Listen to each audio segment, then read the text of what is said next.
Let's all go to the lobby. Let's all go to the lobby. Hi, I'm Kevin, and this is Raised on Film. Until recently, almost all films were made to be viewed in the context of a movie theater on a big screen with big speakers in a large, dark room in public. Only since streaming services have become prevalent have big films deliberately been made for the small screen. Those big-budget, straight-to-streaming films, however, still feel of the theater. Other directors have bucked against this recent trend, insisting that their films be seen on the largest screen possible, with state-of-the-art sound and in 3D in order to be fully appreciated. It is incredibly unlikely that any film has ever been made with the intention of being viewed specifically on an airplane, but some movies just seem better suited for it. Why? Any sort of discussion about the greatest this or the best that is going to be subjective. But the consensus of what makes a good airplane movie seems to be more subjective. Look up a list of the greatest films ever made, and you will see patterns, the same films appearing across every list. But in our search to find what makes a good airplane movie, we found no consistent agreements and only one film, or rather film series, which was mentioned more than once. And truly, I can't think of a better way to pass 10 hours on a cramped, loud, smelly airplane than by watching the Lord of the Rings trilogy for the umpteenth time. But for a first watch, no way. So what makes a good airplane film? Well, if ever there was a film that was made to be viewed on a plane, surely it was the 2018 film Tag. Let's zoom in on Tag to find out how it checks all the boxes that make for a good on-board watch. 1. The film shouldn't be too good. Airplanes are loud, uncomfortable, and full of distractions. It is a less than ideal situation to be engaging with any piece of art, so avoid watching anything you think you might have to give your full attention to. Tag, at no point, tries to be too good. The stakes of the film are as low as they could be. A group of friends have been playing tag for over 30 years, and this guy has never been tagged. The rest of them, specifically this guy, want desperately to end his winning streak. That's all you need to know. Well, this guy tag this guy. Tag also does a great deal of hand-holding. While a great film shows and doesn't tell, Tag does both.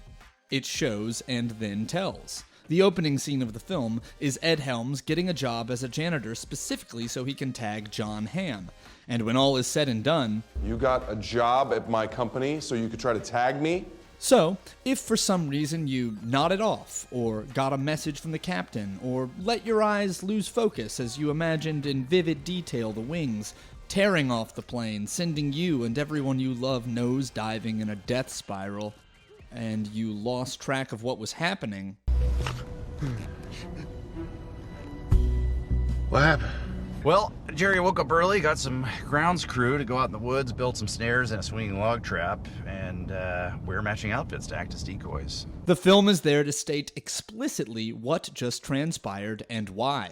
This happens again and again, almost as if the film is expecting you to get distracted and lose focus. Maybe they expected the audience to be high, which, in a way, they are. 2. The film shouldn't be too beautiful. On a plane, you may be watching on a computer if you're lucky, or on a phone, but most likely on one of those terrible screens embedded in the back of the seats. These compressed and low-res screens don't allow the audience to fully appreciate rich cinematography and large-scale films, nor the intricacies of films with a lot of kinetic energy or virtuosic movement. And airplane screens are especially bad at showing darkness. Avoid movies that take place at night, or do a lot with dark or dim lighting. Tag makes no attempt to be a beautiful piece of cinema. The techniques employed in making it are serviceable, recognizable, tried and true. It's a bright, clear, simple bro comedy. It has action scenes which could be convoluted by an airplane screen, but most of them are very clearly choreographed and even slowed down and narrated to make them extra trackable. Mental note, Bob slapped Hoagie with his hand. Hoagie is now it. 3. Avoid films which sound too beautiful. Film is a surprisingly audio medium. This may seem counterintuitive, but audiences will put up with shoddy or low-quality visuals in a film, but are rarely as patient with films that sound bad. If screens on a plane typically look bad, they typically sound terrible. And the headphones they provide? And peanuts? I mean, what's the deal with airplane peanuts? Try to avoid movies that are too loud or have a lot of different sounds colliding. Also avoid films which are too quiet. Intentionally quiet and still moments can be completely ruined by the humming of engines and random plane noises. Avoid films with singing or too much dialogue. The sound is just too terrible to appreciate music, and films which lean on the importance of their words run the risk of being drowned out or missed too easily. The sound design in Tag is perfectly middle of the road. It is dialogue forward without the words being important. The only essential dialogue is repeated. We don't stop playing because we grow old. We grow old because we stop playing. We don't stop playing because we grow old. We're old because we stop playing. Much of the dialogue is improvised jokes which have no bearing on the plot. Hoagie, he faked a fucking miscarriage. This is a miscarriage of justice. And all the musical cues are familiar hits from the 90s and 2000s, which will satisfy most of the film's target audience off nostalgia alone. In the days on the boulevard I landed, we used to kick routines and the presence was fitting it. 4. Remember, you're in a public place. Avoid films which might inspire large emotional reactions, be it uproarious laughter, He hates these cans! or uncontrollable sobbing. A movie can be ruined by the inability to feel free to respond honestly to it. Similarly, a flying experience can be made doubly worse if the person in the next seat is weeping hysterically at the end of The Iron Giant. Tag is first and foremost a comedy, and while it is pretty funny, Well, guess what? Watch now. This is happening. it isn't going to make you keel over in uncontrollable fits of embarrassing laughter. And though it may seem just like a silly comedy, it is at times pretty touching. But I would be shocked to see anyone bawl over it. 5. Remember, you're in a public place. The people in the next seats and behind can see everything on your screen. Just consider that when choosing a film with a lot of gore or nudity. Tag, despite some blue humor, is a surprisingly wholesome film. It's about a bunch of friends who are doing everything in their power to preserve their love for one another. Tag is not a perfect film, far from it, but it has all the makings of a perfect airplane film.